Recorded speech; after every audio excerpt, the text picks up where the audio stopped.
Hello, so by now, most of you probably know what circular flow is, but just to quickly summarise, having the cursor move in circular paths is comfortable to play. For beginner mappers, that's pretty much all you need to know, but mapping, as you know, is never that easy. On a more advanced level, we can look at how sharp each angle in a combo is, and how it compares to the rest of the combo. This can be pretty important for emphasising certain objects in a combo, even if they all follow circular flow.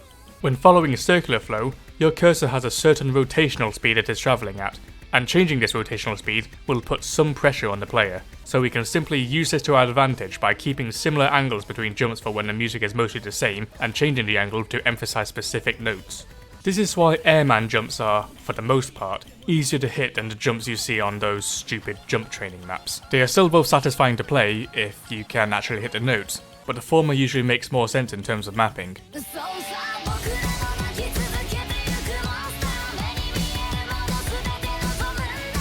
This is a map you should probably be familiar with by now. The main melody is all mapped with circles, which, on their own, doesn't give any note more emphasis over another, since they're all the same. However, subtle changes in the angles between jumps gives the notes on the downbeat more emphasis, as you would expect. Sliders have some more rules that should be considered when looking at angles.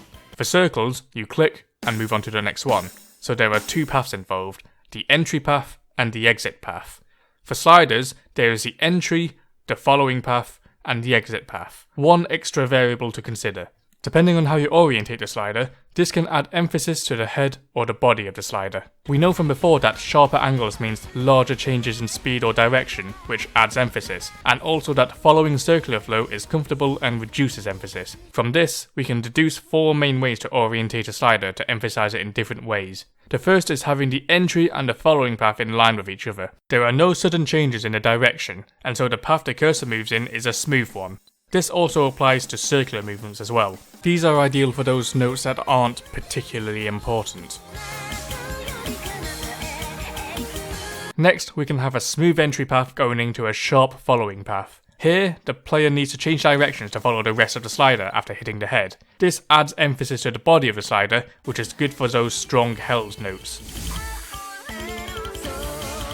On the other hand, we can put sharp angles for the entry path and keep the following path smooth afterwards to add more emphasis on the head compared to the body. This is useful for when you're using sliders to emphasize beats through active and passive mapping.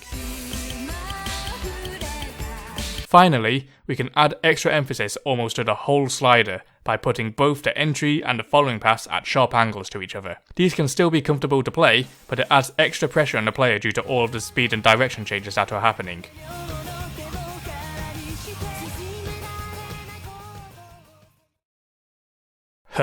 Angle emphasis, triangles, trigonometry, monstrata, PP maps. Right, I hope that's out of your system now.